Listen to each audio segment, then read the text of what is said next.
Okay, hello.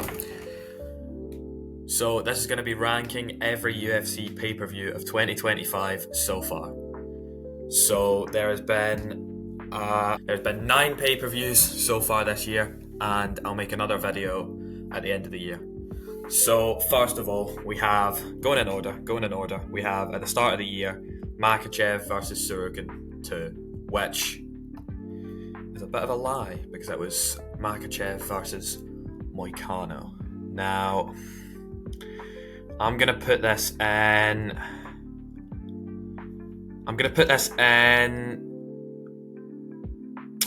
A tier. I'm gonna put this in A tier. I'm gonna put it in B tier. And they will be ranked in the individual tiers. So anything to the right of B is the worst one.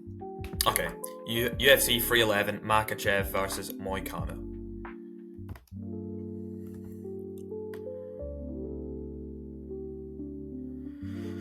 Now, the main event was, I would have loved to see Arman Tsarukyan versus Islam Makhachev. I think he could have beaten Islam Makhachev. I think he's the hardest fight, or was the hardest fight for Islam Makhachev in the lightweight division. And I think Renato Moicano didn't do bad. He dropped him early, but I think the fight went, as it was expected. But I think it was one of Islam Makhachev's best wins. Like, Moicano isn't that bad for the lightweight division. Now, he looked terrible against Beneil Dariush, but I think that was a bit of a disappointing main event, and it was over quite fast. I would have loved to see more rounds and maybe something exciting from Moicano, but the co-main was really good. Now, I actually fell asleep for most of this. I don't remember this that well, but obviously it was a brilliant co-main event. I think it was more exciting than a lot of people would let on. I think the striking exchanges were good. It was funny just to see Merab. His striking is so weird. Funny just to see his throwing, and it worked. He did crack Umar a couple of times, and I did want Umar to win this, but Merab's just become a lot more lovable, and he's obviously getting better and better. But this was the fight that really showed how good Merab is. I know he had a lot even before he won the belt, but this was the fight that really showed how good Merab was. And then Yuri Prohaska versus Jamal Hill. That was a brilliant fight. I think it was amazing to see Yuri back in the winning column after losing to Alex Pereira.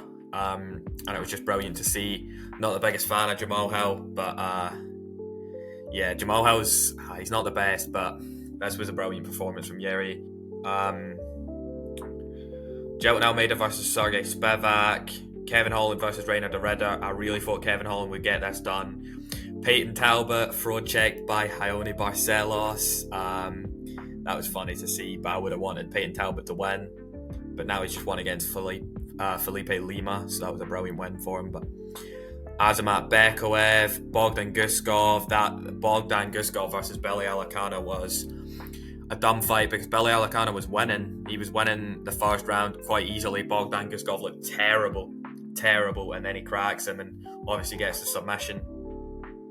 Grant Dawson. Overall, I'd say a B tier card. Not many standout moments. The prelims they didn't have that many finishes if you look at them, but it wasn't a bad card, and the main card was really good, I think. And moving on to the next fight of the year, one of the worst cards on paper. I think this. I don't think it was. On paper, it was D, but it wasn't. It wasn't awful. It has to go D though. It has to go D.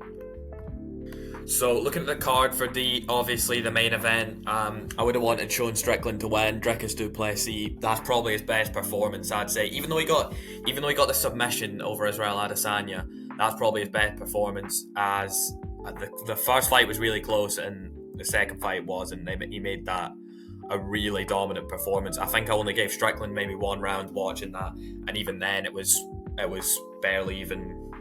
It was arguable.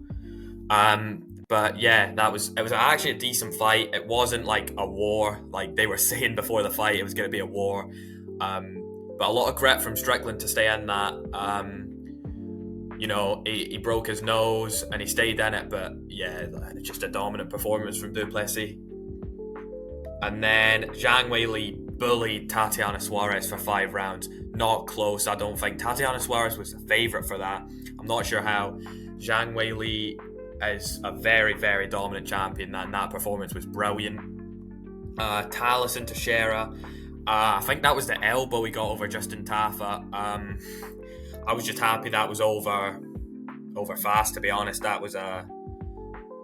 wasn't a thrilling matchup, to be fair, and it was over fast, so I was quite pleased with that. But it was a really good knockout, and it was cool to see Talison Teixeira when we would have thought he would be a prospect before the recent fight night where he got flatlined. Jimmy Crute versus Rodolfo Bellato. It was just quite forgettable. Like, there were good moments in it. They cracked each other a couple times, but it was just pretty boring, to be honest. It was a weird draw, not a bad draw, but it was a weird draw to take for both their records. I don't know why this was on the main card to start with, but there we go. Jake Matthews getting the win. Jake Matthews versus Francisco Prado, Jack Jenkins, Gabriel Santos. Gabriel Santos got a cool submission. And then Tom Nolan beating Slava Claus. Wang Kong, she's a good prospect. I knew she would win this. Bruna Brazil, obviously, from the Fighting Nerds. Technically, I think that's the first Fighting Nerds loss, even though she's not really, part of like the main group. And then Alexander Topuria, he looked good in that. I remember seeing him. He got like a suplex over Colby Thickness. That was cool to watch. He does look good. And then Jonathan McAuliffe, he got a win in Australia as well. Jonathan McAuliffe. Oh, and then Quillan Salkill versus Anshul Jubilee. That was like first punch thrown, pretty much. That was pretty funny to watch. India has no prospects. Anshul Jubilee is a huge can. But yeah. I might bump it up to D because it wasn't terrible. I think the early prelims and the prelims were better than the main card, I think. No, so I'm going to leave it at D tier. It wasn't that bad, but it was the worst of the year, I believe, so far, so it has to stay down there for me personally. And then we move on to 313. Alex Pereira loses his belt to Ankalaev. I think I'm going to put this... I wish we saw Justin Gaethje versus Dan Hooker. That would have been wonderful, but it was cancelled. Dan Hooker injured his wrist or something. I remember that. It was like a weird injury to get. But I'll put it at A tier. Because there were a lot of memorable moments. So looking at the card here, obviously the main event. Alex Pereira going into this, he wasn't that big of a favourite. I would have expected him to be a bigger favourite, but obviously the underdog and Ankalaev wins the unanimous decision. Not a robbery at all.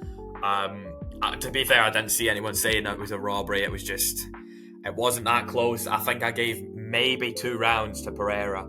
I think only 1 though. Ankalaev schooled him. Even on the feet, Ankalaev's boxing looked clean. I remember at the end of I think it was the end of the second, he nearly had him finished. I really thought he was going to get the finish there. But yeah, Ankalaev needs the respect from this fight. I'm not sure why he has it. I think he beats Pereira in the rematch. I could see Pereira chinning him maybe. But I think I'm going to pick Ankalaev for the rematch because just after this first fight, it was pretty dominant and he didn't even throw in that much of the wrestling. I know Pereira stuffed the takedowns, but if he throws in more of the wrestling in the second fight, it could be like an even bigger win. I think he's going to be a favourite going into the second fight. And then Justin Gaethje versus Rafael Fiziev. This was a brilliant fight. I thought it wasn't as good as the first one, and Fiziev was a favourite going into this. I'm not sure why. He was out for 2 years or something like that, and I don't know. I don't see him as that top tier, but Justin Gaethje knocked him down, obviously, in the second round. I think it was with that uppercut. That was a really nice punch, and I thought Justin Gaethje would get the finish, but Fiziv's tough. But it was a decently competitive fight, but Justin Gaethje gets the win. Jalen Turner versus Ignacio Barramendez. Barramendez submits Jalen Turner. I believe he retired after this. I think this was the fight he retired after. But Barramendez obviously he got into the rankings from this, obviously, and then lost to Fiziv at that fight night in wherever it was with what's his name, Jamal Hill. But yeah, this was when Barramendez was like on the come up, and it was really cool to see that he got a submission in the first round. Amanda Lemos versus Jasmine Lucindo. I don't remember this fight at all. And then this is why I've put it quite high. This finish was amazing. Mauricio Huffy's one of my favourite fighters currently in the lightweight division, and I thought this was amazing. I know it was over Bobby Green, and it was sad to see Bobby Green get knocked out like that. But if that's not knockout of the year, then I'm excited to see what's coming. Looking at the odds, I would have guessed that, but Mauricio Huffy, he has a really cool style. He has the best stance. He fights like Conor McGregor, Brazilian Conor McGregor. And then Joshua Van was on this card as well against Ray Saruya. This was dominant. I remember Ray was throwing in Ray Saruya. Am I saying that right? But I remember he was throwing in a couple takedown attempts. And they were just getting defended by Joshua Van. His striking looked crisp. Obviously, just beat Brandon Royval, but yeah, that was a dominant performance. Probably Joshua Van, maybe his best. It was good. Bruno Ferreira submitting Armin Petrosyan. Armin Petrosyan's been cut. Bruno Ferreira, I think he should be ranked. I'm not sure if he is. I'm sorry if he is, but he should be ranked. He fraud checks everyone. Not that Armin Petrosyan was a prospect, but that was a wonderful thing to see. And Bruno Ferreira has got a really cool striking style, and his wrestling is dominant because he's really strong for the middleweight division. Alex Morono, Carlos Leal. Carlos Leal is on steroids, but he gets the win against Alex Morono, who's a can. Everyone beats him, but it was a good win to see. And then Carlos Leal's just been flatlined by Muslim Salikov, but yeah, that was good to see. But yeah, it wasn't an amazing card, but it was fun to see, and a lot of the finishes were quite entertaining. Like even the submission from Ignacio Barramendez, I believe it was an arm bar, I could be wrong, or an arm triangle. But yeah, it was just really entertaining to see, and yeah, it wasn't a bad card at all. And I do believe personally that it was better than UFC 211. Obviously, if Sarukin fought at 211, I think they would have maybe been in the same tier. But yeah, so these are rankings so far. Then moving on, we have Volkanovski versus Diego Lopez, UFC 314. It's the top for now. Was it S tier? I'm going to put it in S tier. Okay, UFC 314, Volkanovski versus Diego Lopez. Now, the main event was obviously good to see. Alexander Volkanovski breaks the 35 and above curse, I believe, for anyone below lightweight. He's the first person to win a belt at the age of 35 and above, below lightweight, I believe. And yeah, he gets it done. I mean, Diego Lopez was tough to finish. I didn't see Volk getting the finish, but he was walking forward, Diego Lopez, taking a bunch of the jabs and waving him on. That was really fun to see, and it was a scrap, to be fair. Alexander Volkanovski looked really strong in that fight, and yeah, I think I scored maybe 2 rounds to Diego Lopez. He had that moment. Volk had the moments as well where he nearly finished him, but Diego Lopez had a moment that really got me worried for Volk. But it was a really good main event, and I think everyone was quite happy to see Volk back. I'm quite sad for Diego Lopez, as I did last year. I did think he would become a champ. He's got a lot of skill, and I felt bad for him after the fight. I don't know if you've seen the video, but he was quite upset after the fight. Obviously, well, he did lose a championship fight, but I felt quite bad for him. But I believe he could win the belt next at featherweight. I'm not sure if he beats John Silva, but I think that'll be a great fight to see. And that actually one fight of the night. I do agree with that, but yeah, that was good to see. And then Paddy Pimblett beats Michael Chandler in round 3. He was dominating the whole fight. Chandler's takedowns looked terrible. Chandler is not a good fighter. He's one of the most entertaining, and he's one of my favourites to watch. So I was quite upset, but Paddy Pimblett dominates him. I didn't see Michael Chandler didn't really get going. Obviously, Paddy Pimblett drops him and just finishes him with a ground and pound. Paddy Pimblett's wrestling is elite. He didn't really show his submission capability in this fight, but he didn't really have to. His striking looked good. He looked really good in this fight. Now, Yair Rodriguez versus Patricio Pitbull. This fight was just honestly boring. I thought, Yair Rodriguez did win dominantly against Patricio Pitbull. He couldn't really get going. Maybe it was because his first fight in the UFC, he had the nerves, obviously. But Patricio Pitbull's a boring fighter. I said it when he was fighting Dan Ige, but I don't really want to see him do well because I don't want to watch him fight. I'm sorry, but he has passed his prime. If the UFC got him in maybe a bit earlier, but if Yair Rodriguez gets a title shot from this as well, that is going to be horrible to see. I think obviously Movsar Evloev's the most deserving in the featherweight division, but he beat a washed Patricio Pitbull who's 40 years old. He doesn't really deserve a title shot from that, and it was a dominant performance. But Patricio Pitbull obviously goes on to beat Dan Ige, but close. And I'm thinking, if Yair Rodriguez beat Dan Ige, would you give him a title shot? No. So, if you know what I'm saying, I don't think he deserved it from this. But it was a decent fight. It just really slowed down the card. There was quite a lot of momentum going into this fight, and then it kind of slowed it down. Not just because it was a decision, it was just it wasn't that fun a fight. And then Bryce Mitchell nearly got his head snapped off by John Silva in a Darce choke, or it might have been a ninja choke. Bryce Mitchell looked pretty bad in this fight. Obviously, John Silva dominated him. He knocked him down. I remember he let Bryce get up. He was playing with him, and it was sad to see. Bryce Mitchell was one of my favourite fighters. Bryce Mitchell was one of my favourite fighters. Well, he still is, but yeah, he's one of my favourite fighters, and I wanted to see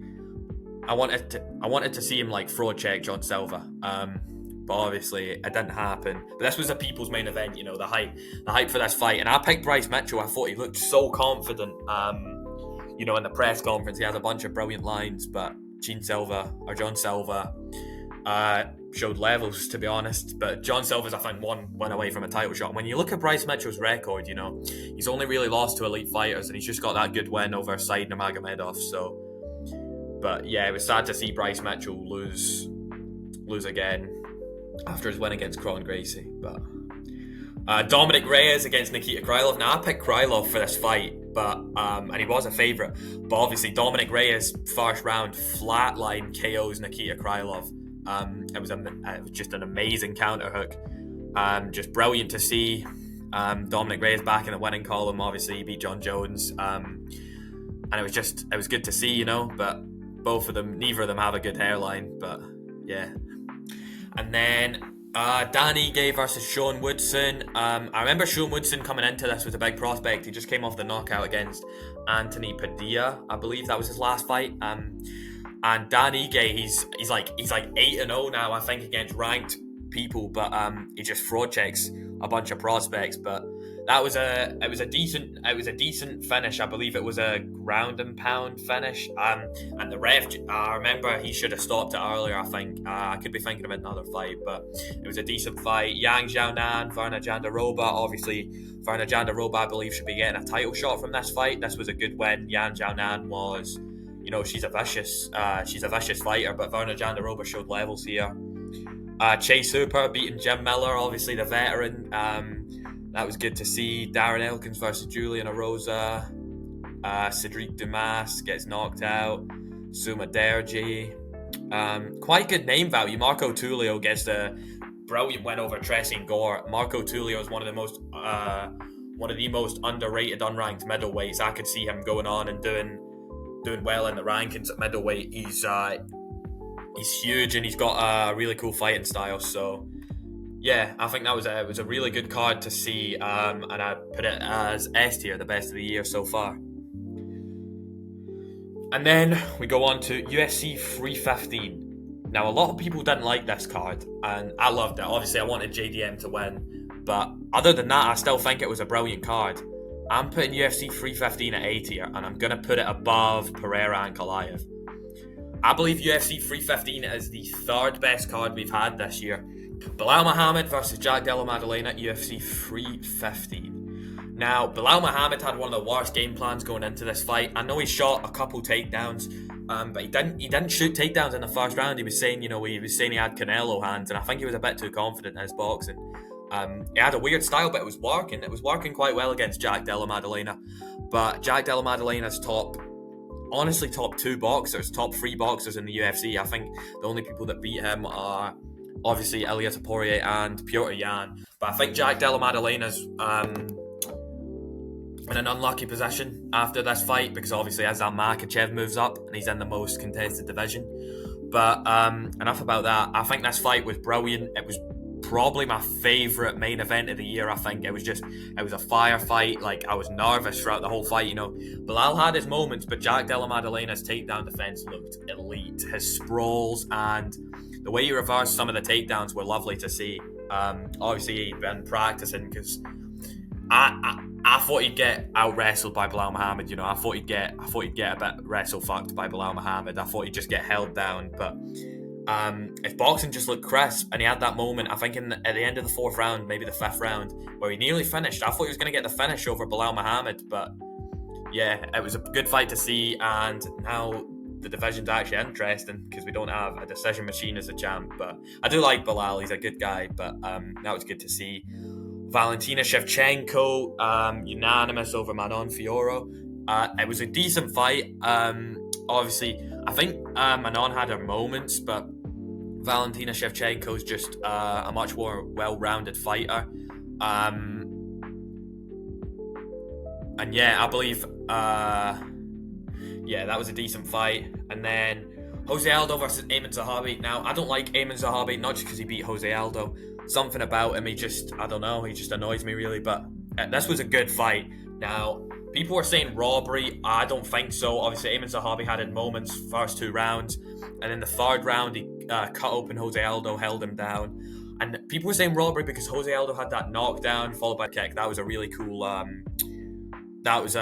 moment in the fight. Either person could have finished each other there. But Jose Aldo had his moments, but this wasn't a robbery. It was a close, competitive fight, and Ayman Zahabi wins the decision. Not a robbery, as I said, but it was a good fight. And Ayman Zahabi had a chin on him, to be fair, taking that. I don't know how he stood up after that.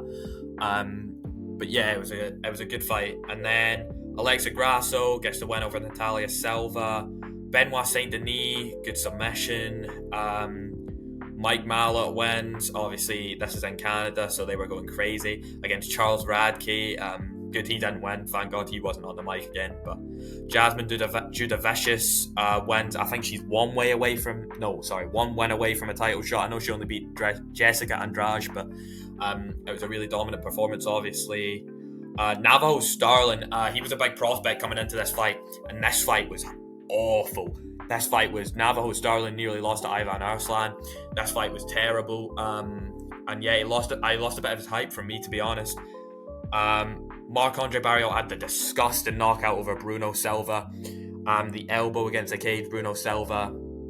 I hope he's doing all right now, but Jesus, that was genuinely disgusting. But yeah, it was a cool knockout. And then yeah, I do believe that card is the 3rd best of the year. I really enjoyed it. There were a lot of good moments, a lot of good knockouts, and the main event is obviously one of the best I've seen in a while. So yeah. And moving on, UFC 316. Now, I'm a bit biased because obviously I wanted Sean O'Malley to win this. But I do think it wasn't the strongest card. I'm gonna put it in C, but I think I could move up to B. Let me just remember a couple of these fights. UFC 316, Merab Dvalishvili versus O'Malley 2. Now, obviously, the main event, Merab was a big favourite going into this. Obviously, Sean O'Malley saying he quit, all that stuff, changing their persona, and I love to see that. But Merab, his most dominant win, obviously, if he starts to get finishes, he's already the bantamweight GOAT, but he could be really scary.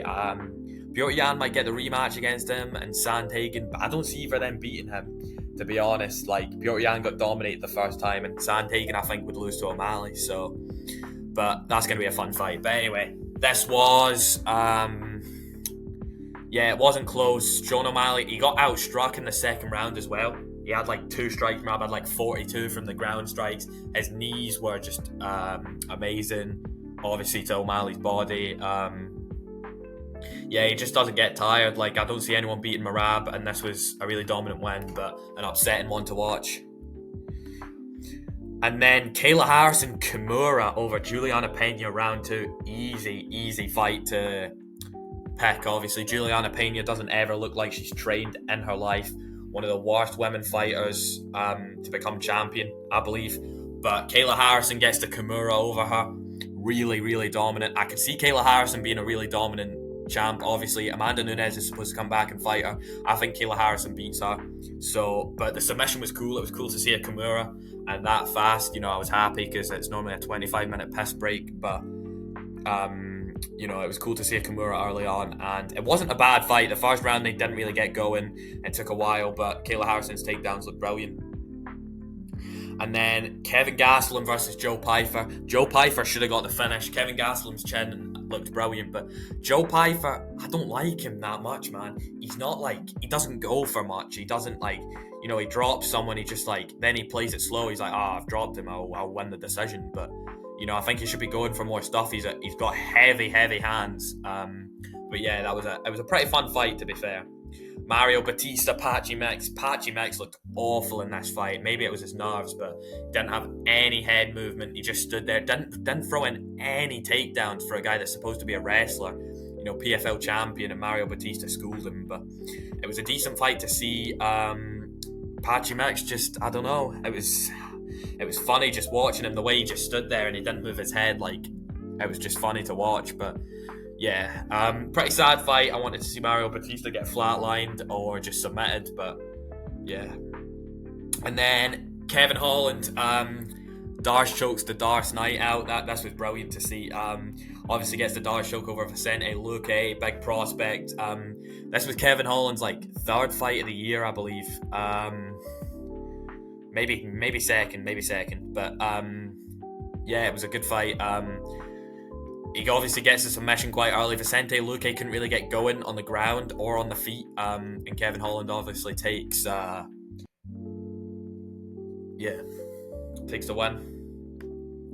Joshua Van against Bruno Silva. This was the fight that's really showed me on Van. Obviously, Joshua Van versus Cody Darden a while ago. I remember watching that and I thought Van was going to go places, but this fight was good to see. Obviously, Bruno Silva got finished by Manel Cap.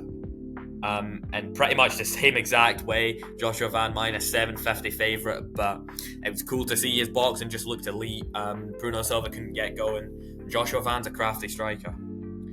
I don't remember much of these fights, to be honest. Waldo Cortez Acosta, I remember that fight being pretty boring.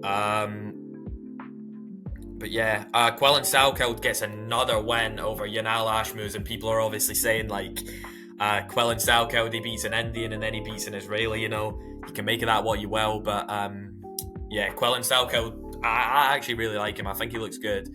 Obviously he's a prospect in lightweight.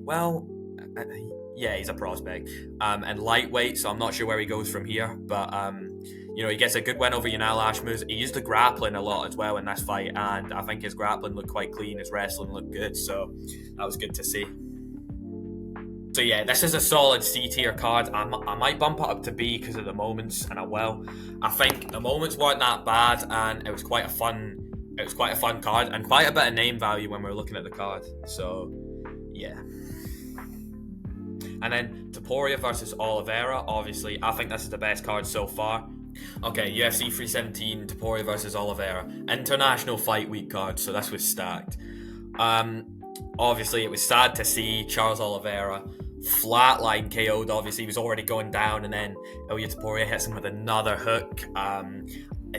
Such a bad game plan from Charles Oliveira. Let's just walk into the best boxer with the best knockout power, the best fighter in the UFC. Let's just walk into him, I guess. But obviously, I thought he had the heel hook at the start of the fight, and he got cut open early as well. I'm not sure what cut him open, but he got badly cut open already. But Ilia Topuria, obviously double champ status, best fighter in the UFC right now. Three of the best wins back to back to back. But it was sad to see, he was sick. But everything Ilia Topuria says, he does. He said he was going to knock him out round one. He said he felt bad that it was Charles, and then he brutally knocks him out. So yeah, performance of the night, well deserved. Horrible fight to watch, sickly feeling after seeing that. But Ilia Topuria could go on to be the GOAT. And then Alejandro Pantoja, I was saying he would win this fight. People saying, but Kai Kara-France has knockout power for the flyweight division. But Pantoja schools him. A bit of a boring fight, but such a dominant one. Obviously gets the rear naked choke over Kai Kara-France in the third round. Easy win for Pantoja. I do believe he beats Van as well, Joshua Van. I do believe he beats Van, but I think Van can become champion one day. I think he's too young for now. But Alejandro Pantoja obviously lapping the division. I believe he's top 3 pound for pound in the UFC right now. And yeah, people gave him a lot of respect after this fight, which I think he deserved quite a while ago. But Brandon Royval versus Joshua Van, fight of the year contender for me. This was amazing work to see from both guys. I think Brandon Royval was landing more, but Joshua Van, all of his shots stung Royval. His boxing looks brilliant here. All of his shots stung Brandon Royval, and obviously he got that knockdown last second. He was going for the finish, but he was missing a lot of his shots on the floor. But he did enough to win, and then he got the face-off with Alejandro Pantoja, which was brilliant to see. Obviously, Joshua Van's 4th win and 4th fight of the year. So, yeah, amazing fight. Broke the record for flyweight. I believe it was just the record for flyweight, but it was 200 strikes in one fight. And it was just amazing. Every shot had me wincing. It was a nerve-wracking fight to see, but Van does brilliantly. And I think Brandon Royval moves up to bantamweight from here. Now, I'm not sure, but he was saying he would, I think. So I'm not sure where he goes, but brilliant win from Joshua Van and brilliant fight. Beneil Dariush versus Renato Moicano. Renato Moicano looked horrible in this fight. He dropped him first round. I thought he was going to win. Obviously, I wanted Moicano to win. Money Moik, I wanted him to win. But, it was just the worst he's looked. I think his performance wasn't good. And Beneil Dariush obviously gets the win, kind of just wrestles him. Renato Moicano had not much he could do. Sad to see, but Beneil Dariush wins a decision. Won both second and third round, very, very clearly.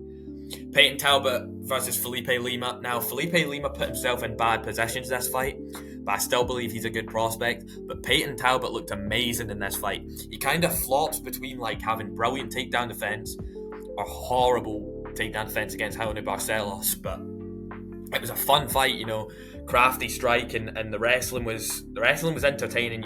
Felipe Lima is not going to sit on top. He's going to look for submissions, and that's what he did. And it was good to see some Peyton Talbot's reversals, some funny positions they got into. But yeah, and then Gregory Rodriguez killed Jack Hermansson, flatline knockout. Jack Hermansson was the underdog going into this, and G-Rod, if he doesn't knock you out in the first round, he just gasses out. But it was good to see. That's a brilliant win for G-Rod. Flatline KOs Jack Hermansson, one of the nastiest KOs I've seen in a while. But yeah.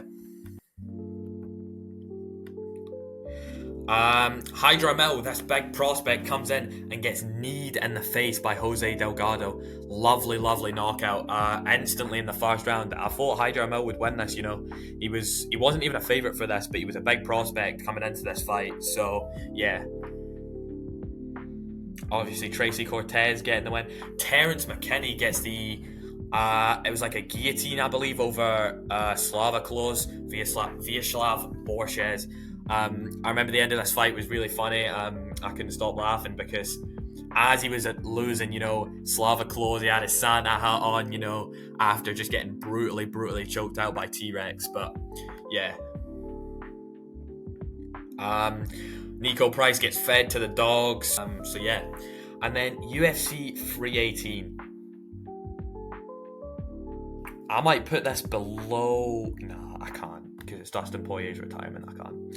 I'll put it at C. So let's go and have a look at the card. UFC 318, Holloway versus Poirier 3. Obviously the trilogy. Max Holloway saved his stats. He doesn't go 0-6 in trilogies. It wasn't the war I thought it was going to be. It was good, and in the moment it was fun to watch. Brilliant fight. But looking back on it, it wasn't the war that would save the card. Not much name value on this card at all, and this war I thought would save it. But it was a good fight. Obviously, Dustin Poirier retires. Max Holloway's the BMF. I thought Max Holloway would knock him out in the first round after watching that. That would have been disgusting to watch. That would have been really sad to see. But obviously, both men go the full 5 rounds. And I remember the last 10 seconds, Dustin Poirier goes for the clinch. Fair play. He didn't want to get brutally knocked out in front of his family at his retirement. But it was a sad retirement. Not one of the UFC's best. I think they could have done a bit better, making it more like... I don't know. It just wasn't that... It didn't really hit me in the feels, but... It was a good fight to watch. Kind of saved the card, but... And then Paulo Costa fraud checks Roman Kopylov. Looked so much better. Roman Kopylov couldn't get started. I said Roman Kopylov head kick KO, but he couldn't get started. Paulo Costa every shot was stinging Kopylov. Kevin Holland looked awful against Daniel Rodriguez. Daniel Rodriguez striking, it's a bit goofy, but it worked. Worked against Kevin Holland. They each had moments. Like, I could have seen them both finishing each other. Obviously, Kevin Holland wanted 6 wins in a year, and he failed that here. But it was a really, really entertaining fight. I thought this would have got fight of the night over Brendan Allen, Marvin Vettori, because after watching this was a brilliant fight. Dana White said it was close, but yeah. Patricio Pitbull beats Dan Ige. I don't care at all. Like, Dan Ige's a cool fighter, and I really like him. I wanted him to win this because Patricio Pitbull's just boring. But this fight, nothing really happened. Michael Johnson fraud checks Daniel Zellhuber. Michael Johnson could beat John Jones on his good day, but this was one of his good days. He fraud checks Daniel Zellhuber. Zellhuber obviously had a bit of beef before the fight. But yeah, Michael Johnson shows levels. And then Kyler Phillips versus Vinicius Oliveira. First round, I thought this would be close. Kyler Phillips had his moments. Vinicius Oliveira looked pretty... It just didn't really get going in the first round. Obviously, second round, he's chasing him about the ring, looking for the finish. Kyler Phillips did well to stay up. I'm not sure how he survived that sequence, but that was a brilliant fight. Marvin Vettori, Brendan Allen, just both walking forward. Obviously got fight of the night. I thought this was a really good fight. They were both cut up by the end of it. This was a really good fight. Marvin Vettori's never going to get finished. He's never going to get finished, but he's so bad at finishing people as well. Like, he doesn't get finishes. I believe he's got 1 KO on his record. So not the best fighter to watch, but Brendan Allen gets a win. So Taba Gautier, middleweight, Francis Ngannou, obviously flatlines Robert Valentin. Just had him up against the cage. Taba Gautier has some mental fights, even in the even before the UFC, where he had a mental fight. Blood everywhere. Like, he's a scary man in the middleweight division. He looks really strong for middleweight as well. So yeah, that was a brilliant win. Islam Dulatlov. Now, he looked brilliant in this fight. He looks like the welterweight Ignacio Bahamondes. He has the same sort of look to him, same sort of striking, and he obviously gets the knockout. Jimmy Crute back in the winning column, obviously. Ryan Spann also gets a submission in round 1. Bruno Ferreira again. It was against Jackson McVeigh. I believe this was his debut in the UFC, but Bruno Ferreira should be fighting up. I don't know why he's fighting Jackson McVeigh. I believe Bruno Ferreira's one of the best middleweight prospects at this time, and I believe he could become a contender one day because he has the wrestling, he has the striking, he's a strong guy. Yeah, and then obviously Carly Judice gets the head kick KO.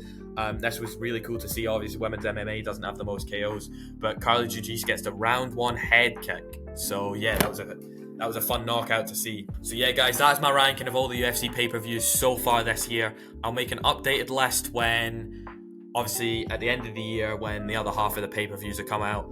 But yeah, if you'd like to see all the fight nights ranked, I'm happy to do that. I'll have to remember some of the fights, obviously, because some of them are quite forgettable. But yeah, I apologise if I've got anything wrong here, and if you disagree with this, then that's fine. Just leave it in the comments, and I'll see you next time.